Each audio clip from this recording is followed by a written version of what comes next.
था संविधान को लेकर कांग्रेस ने देश में भाजपा के खिलाफ नकारात्मकता फैलाने की कोशिश की। लोकसभा चुनावों में भारतीय जनता पार्टी के बड़े बड़े नेताओं ने, प्रत्याशियों ने और वरिष्ठ पदाधिकारियों ने देश का संविधान बदलने के लिए मत मांगा था देश की जनता से। और सबसे बड़ी बात है कि कांग्रेस पार्टी जो पिछले 2 माह से संविधान रक्षक अभियान चला रही है, उसी से डर करके सिर्फ दिखावे के लिए भारतीय जनता पार्टी के नेता संविधान रक्षा की बात कर रहे हैं और संविधान दिवस मना रहे हैं। भारतीय जनता पार्टी की केंद्र सरकार और अन्य सरकारें संवैधानिक संस्थाओं का लगातार दुरुपयोग कर रही हैं। देखिए, संविधान ने हमारे 75 वर्ष की गौरवशाली यात्रा हमारे संसदीय लोकतंत्र ने पूरी की है। हिंदुस्तान बदल रहा है। हिंदुस्तान को लोकतंत्र की जननी के रूप में दुनिया स्वीकार कर रहा है। G20 के अंदर मोदी जी के नेतृत्व को स्वीकार किया। हमारा संविधान दुनिया का सबसे विस्तृत और लिखित संविधान है। इसके बारे में आम लोगों को इस संविधान के प्रति, संवैधानिक दायित्वों के प्रति, संवैधानिक कर्तव्यों के प्रति जागरूकता है। इसलिए इस अभियान के तहत भारतीय जनता पार्टी कार्यकर्ताओं के बीच में जारी है। और इसी बीच अजमेर से बड़ी खबर सामने आ रही है। विष्णु गुप्ता पर फायरिंग का मामला है। गेगल थाने में शिकायत दर्ज कराई गई है। आपको बता दें कि वारदात के बाद विष्णु गुप्ता की सुरक्षा बढ़ाई गई है। जिला एसपी ने सुरक्षा में 2 पुलिसकर्मी लगाए हैं और पुलिस निगरानी में दिल्ली के लिए रवाना हुए। तो ये बड़ी जानकारी आपको दे रहे हैं। जिला एसपी ने सुरक्षा में 2 पुलिसकर्मी लगाए हैं। बड़ी जानकारी, विष्णु गुप्ता पर फायरिंग का ये पूरा मामला है और उसी से जुड़ी हुई बड़ी जानकारी आपको दे रहे हैं। गेगल थाने में शिकायत दर्ज कराई गई और वारदात के बाद विष्णु गुप्ता की सुरक्षा बढ़ा दी गई है। जिला एसपी ने सुरक्षा में 2 पुलिसकर्मी लगाए हैं और पुलिस निगरानी में दिल्ली के लिए रवाना हुए।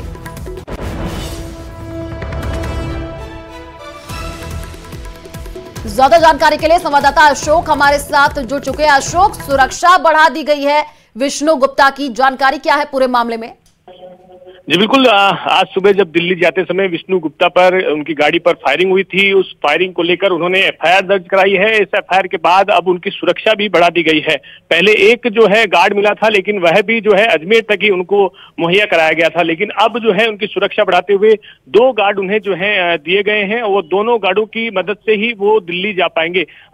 उनको निजी टैक्सी उनको उपलब्ध कराई जा रही है। उस निजी टैक्सी में 2 सुरक्षा गार्ड हैं, वो बैठे हैं और 2 सुरक्षा गार्ड उनको दिल्ली तक पहुंचाएंगे और उसके बाद वहां की पुलिस की जिम्मेदारी होगी। तो ऐसे में आज जब सुबह इस घटना को, इस वारदात को अंजाम 2 बदमाशों की ओर से दिया गया था, जैसा कि विष्णु गुप्ता बता रहे हैं। फायरिंग की वारदात को अंजाम दिया गया था, जिसके बाद पूरे शहर में, पूरे जिले में सनसनी इस मामले को लेकर फैल गई थी। और ये पूरा मामला जो है एक सेंसिटिव मामला जो है पहले से ही चल रहा था। पहले ही विष्णु गुप्ता को 2 बार जो है धमकियां मिल चुकी थी फोन पर, और उसके बाद इस तरह की घटना कारित होना सुरक्षा को लेकर भी सवाल खड़े करते हैं। तो इस मामले में अब जो है पुलिस ने तमाम सावधानियां बरतते हुए सुरक्षा को बढ़ा दिया है। पहले 1 गार्ड था, अब 2 गार्ड जो है दिल्ली तक जो है विष्णु गुप्ता को छोड़ कर आएंगे। और साथ ही इस मामले में 4 टीमों का गठन किया गया है। जो ये पूरा जो घटनाक्रम हुआ है, ये क्यों हुआ है और ये गाड़ी कहां से जा रही थी और ये बदमाश कौन थे, इन सभी को लेकर जो है जांच जो है पुलिस की ओर से की जा रही है। इस पूरे जो मामले का मॉनिटरिंग कर रहे हैं वो एडिशनल एसपी ग्रामीण दीपक कुमार हैं। उनके नेतृत्व में ही इस पूरे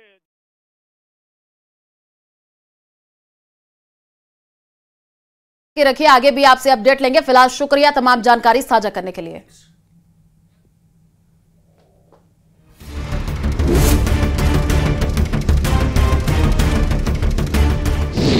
पहले अजमेर दरगाह विवाद से जुड़े वकील को धमकी, फिर दरगाह में शिव मंदिर का दावा करने वाले पर फायरिंग। गोली चलने के बावजूद हिंदू सेना अध्यक्ष ने भरी हुंकार, डराने की हर कोशिश होगी बेकार। पीएसओ सिर्फ अजमेर सिटी के लिए है। अजमेर से जब मैं दिल्ली वापस जाता हूँ तो कोई पीएसओ मेरे साथ नहीं होता है। अजमेर में था पीएसओ, तो वो भी रात में चले गए थे, सुबह नहीं था कोई भी। सुबह मैंने अपना होटल छोड़ा 5:30-6 बजे, पौने 6 बजे हम चले गए। उस समय कोई पीएसओ मेरे साथ नहीं था।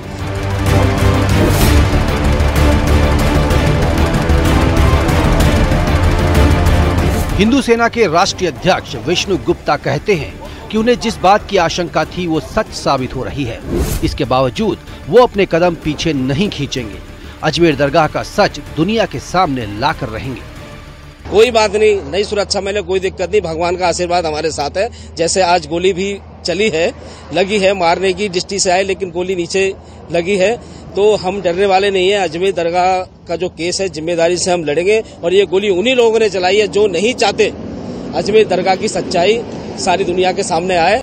दरअसल गरीब नवाज ख्वाजा मोइनुद्दीन चिश्ती की अजमेर स्थित दरगाह में शिव मंदिर होने का दावा करने वाले विष्णु गुप्ता पर शनिवार सुबह हमला हो गया। उनकी कार के ऊपर एक स्पॉट भी नजर आ रहा है जिसकी जांच की जा रही है। वो अजमेर से दिल्ली जा रहे थे, तभी गगवाना लाडपुरा पुलिया पर 2 अज्ञात बदमाशों ने उन पर फायरिंग कर दी। गनीमत रही कि वो बाल बाल बच गए। तो सुबह अर्ली मॉर्निंग में 5:45 बजे मैंने अपना होटल छोड़ा। होटल से जैसे मैं दिल्ली के लिए रवाना हुआ तो यहाँ साथ में जो पीछे पीछे यहाँ एक कोई बाइक हमारे साथ थी, पीछे में गाड़ी में हमने देखा कि उसने फायर किया। वैसे ही हमने अपने ड्राइवर से बोला कि गाड़ी भगाओ। गाड़ी जैसे हमने भगाई तो बाइक सवार ने थोड़ा सा मेरे पीछे किया और बाइक सवार उल्टा भाग गया, वापसी भाग गया। ये पूरी घटना है और ये घटना मुझे ये लोग जानबूझ के हमें डराना चाहते हैं। बिकॉज क्या है, जो लोग लगातार धमकी भी मुझे मिल रही है और ये लोग नहीं चाहते कि अजमेर दरगाह की जो सच्चाई है सारी दुनिया के सामने जाए। फायरिंग के तुरंत बाद विष्णु गुप्ता ने स्थानीय पुलिस को फोन पर हमले की सूचना दी, जिस पर एक्शन लेते हुए तुरंत गेगल और सिविल लाइन थाना पुलिस मौके पर पहुंच गई। आज सुबह में 6 बजे के आसपास अजमेर से वापस दिल्ली जा रहे थे। जाते हुए उन्होंने ये बताया है, अभी बाकी जांच का विषय है, सारी चीजें जांच हो रही है, कि उनको पीछे से कोई बाइक पर आते हुए और गाड़ी पर फायरिंग की, इस तरीके की उन्होंने शिकायत की है। और अब उसको पूरी डिटेल में पुलिस जो है वो पूरी तरीके से जांच करने में जुटी हुई। जैसे कि मैंने बताया, बाकी डिटेल में जो बयान है वो लिए जा रहे हैं। अभी तक उन्होंने एक के बारे में बताया, गाड़ी पर एक निशान है। FSL टीम है, मौके पर आएगी, सारी चीजें चेक करेगी और हमारी पूरी टीम जो है वो पूरी की पूरी बात की तह तक जाके पूरी जांच करेगी, अनुसंधान करेगी। नहीं, सभी सुरक्षित है, इस प्रकार की कोई बात नहीं हुई। विष्णु गुप्ता पहले ही कोर्ट को लिखित अर्जी देकर बता चुके हैं कि उनकी जान को खतरा है। उन्हें कई बार जान से मारने की धमकी मिल चुकी है।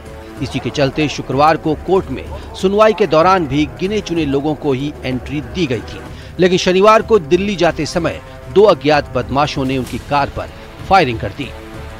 तस्वीरें यहाँ पर जो है हाईवे से दिखाएंगे। गेगल जो पुलिया है उसके पास की ये घटना है। गाड़ी पर गोली के जो निशान हैं वो देखे गए हैं और गाड़ी को पूरा तरीके से सील कर दिया गया है। अब सील करने के बाद अब तमाम पहलुओं पर जो है पुलिस जांच में जुट गई है, टीमें गठित कर दी है। जैसा कि SP वंदिता राणा ने कहा कि इस मामले को लेकर संवेदनशील हैं और अलग अलग टीमें जो हैं वो चारों ओर जो है थानाधिकारियों के नेतृत्व में भेजी गई है।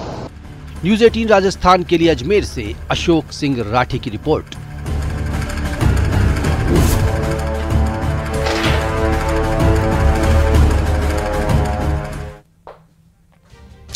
न्यूज़ 18 पर बोले सीएम योगी आदित्यनाथ। संभल, मथुरा, काशी के मुद्दे पर सीएम योगी आदित्यनाथ बोले हैं। सोमनाथ से संभल तक सत्य को खोजने की यात्रा है। संभल का सच सबके सामने आना चाहिए। मथुरा और काशी का सच भी सबके सामने आना चाहिए।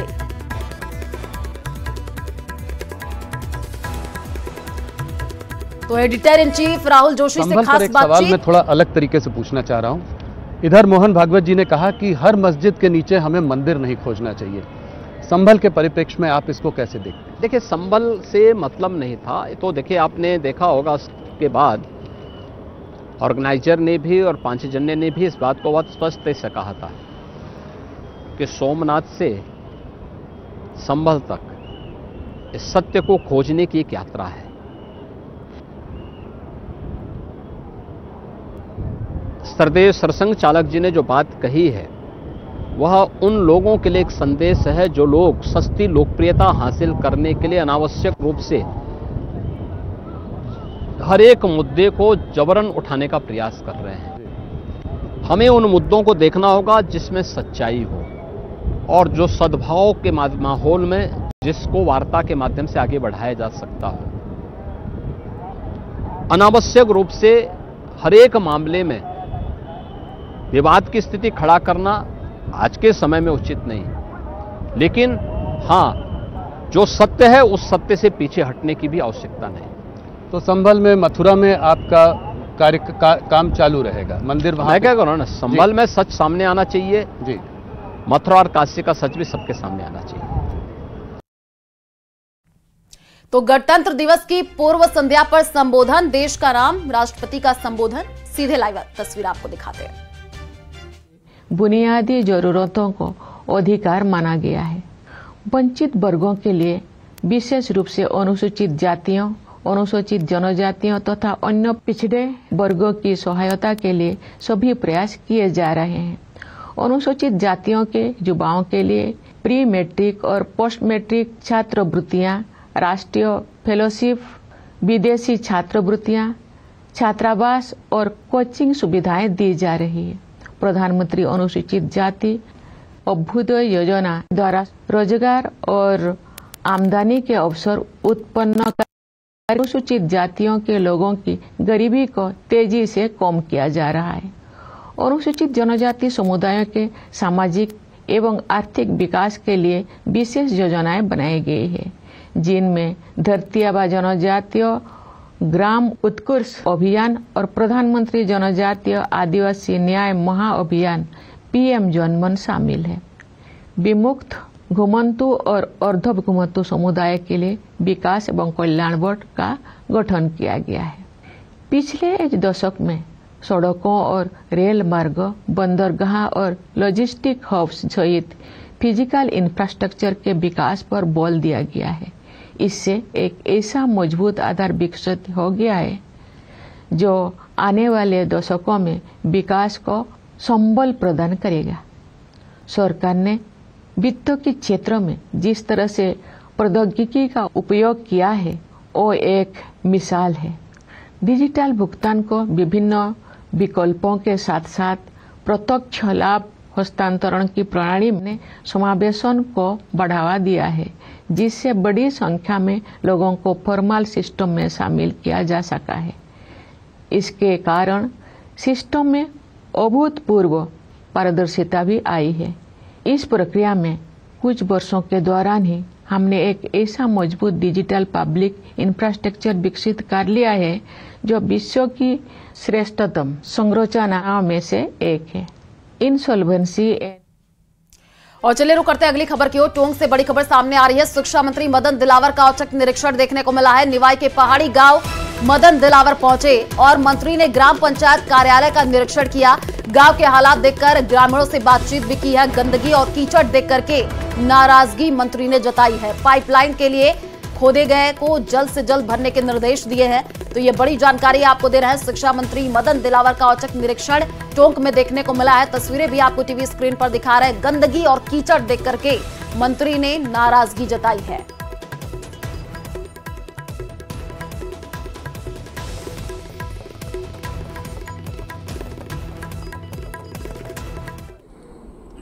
ये अपनी गलतियां छुपाने का, पहले सुनो, गलतियां छुपाने का हथकंडा है। मैं इस पंचायत में कम से कम 10 लाख रुपए साल की सफाई का देता हूँ। एक ने भी नहीं कहा झाड़ू निकलता है। एक ने भी नहीं कहा कि मेरी नाली साफ हुई। एक ने भी नहीं कहा कि मेरे घर घर कचरा लेने के लिए गाड़ी आती है। कहाँ गया पैसा? सब कल हुआ। कौन खा गया? सफाई का टेंडर तो कल हुआ है। यार क्या नाम तुम्हारा? मेरा नाम तुलसीराम। तुलसीराम जी, सुनो, पहले बेटे सुन लो। उसके पहले पैसा नहीं आता था? पहले आता तो हरिजन लगाते थे साहब, हरिजन लगाते थे, मैं सफाई करता लगाया साहब। कोई भी यार चुप हो जाओ यार। नहीं साहब, ये मैं वीडियो दिखा। वीडियो नहीं देखना मुझे, मैं तो साक्षात आंखों से देखा यार। सर मेरा पहले सुन लो यार, मेरा निवेदन पहले सुन लो। मैं खुद ऑडियो उठाता हूँ, मैं खुद रोजाना नाली सफाई मैं खुद करता हूँ। मैं खुद हरिजन बना हुआ हूँ साहब, सरपंच होने के नाते। आप बैठो। किसने कहा खुद सफाई करूँ? मेरा गाँव है सर, मैं सफाई करूंगा। मेरे गाँव में सफाई नहीं कर सकते, इसीलिए सब साफ सुथरा दिखाई दे रहा है। नहीं, मेरे गाँव में। और इसी बीच जयपुर से बड़ी खबर सामने आ रही है। अलवर, दिल्ली एनसीआर में आईटी की रेड पूरी। रियल एस्टेट कंपनी के खिलाफ छापेमारी कार्रवाई चल रही थी। आपको बता दें कि कार्रवाई में 7 करोड़ से ज्यादा कैश बरामद किया गया है। 15.5 किलो से ज्यादा के ज्वेलरी जब्त हो चुके हैं और 12 करोड़ 52 लाख की कीमत का सोना जब्त हुआ है। 3 दिन तक आईटी की ये बड़ी कार्रवाई देखने को मिली है। आपको बता दें कि 19.52 करोड़ अघोषित कैश और सोना जब्त किया गया है। जयपुर से ये बड़ी जानकारी आपको दे रहे हैं। अलवर, दिल्ली, एनसीआर में आईटी की रेड पूरी हो चुकी है और 12 करोड़ 52 लाख की कीमत का सोना जब्त किया गया है। दौसा के दौरे पर राजेंद्र राठौड़ ने कांग्रेस और हनुमान बेनीवाल पर निशाना साधा। कांग्रेस पर हमला बोलते हुए उन्होंने कहा कि राम के नाम पर जल सेतु के लिए 2 राज्यों के बीच समझौता हुआ है और पाकिस्तान जाने वाले पानी को हमारी तरफ मोड़ा जा रहा है। ऐसे में कांग्रेसियों के पेट में मरोड़ा आना निश्चित है। वहीं बेनीवाल के बयान पर पलटवार करते हुए उन्होंने कहा कि हनुमान बेनीवाल के बयानों पर टिप्पणी करना उचित नहीं मानता, लेकिन वह सांसद है और इस प्रकार की बयानबाजी करके वह गरिमा को समाप्त कर रहे हैं। आपको बता दें, बेनीवाल ने सब इंस्पेक्टर भर्ती में मंत्री विधायकों की गर्लफ्रेंड होने की बात कही थी।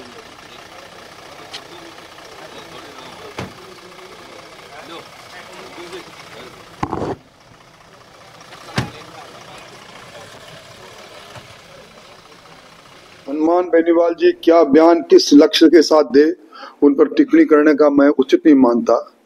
पर मैं समझता हूं कि सांसद है, वो विधानसभा के सदस्य भी रहे हैं।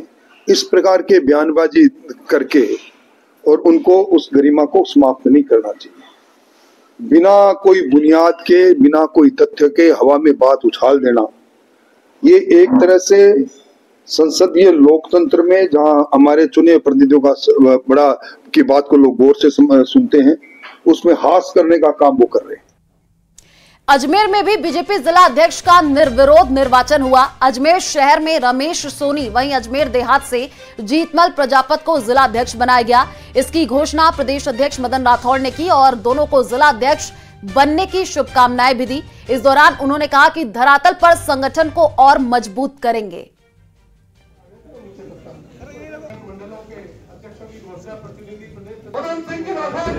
देखिए, हमारा संगठन पर्व चल रहा है और संगठन पर्व में यहाँ पर निर्वाचन अधिकारी नियुक्त किए गए थे। निर्वाचन अधिकारियों ने समस्त कार्यकर्ताओं से रूबरू होकर रायशुमारी लेकर के और पहले तो बूथ के चुनाव करवाए। बूथ के चुनाव के बाद में उन्होंने मंडल अध्यक्षों का चुनाव करवाया और फिर जो जिला अध्यक्ष के लिए वोट्स दे सकते हैं उनकी नियुक्ति करी और उसके बाद में जिला अध्यक्ष के चुनाव की प्रक्रिया अपनाने के लिए तैयार हुए। लेकिन मुझे इस बात की बहुत खुशी है कि अजमेर नगर से तो एक ही नाम आया सर्वसम्मत। बहुत अच्छा ये निर्णय हो गया और हमारे सोनी जी फिर से चुन करके आए। इनका कार्यकाल भी बहुत अच्छा रहा।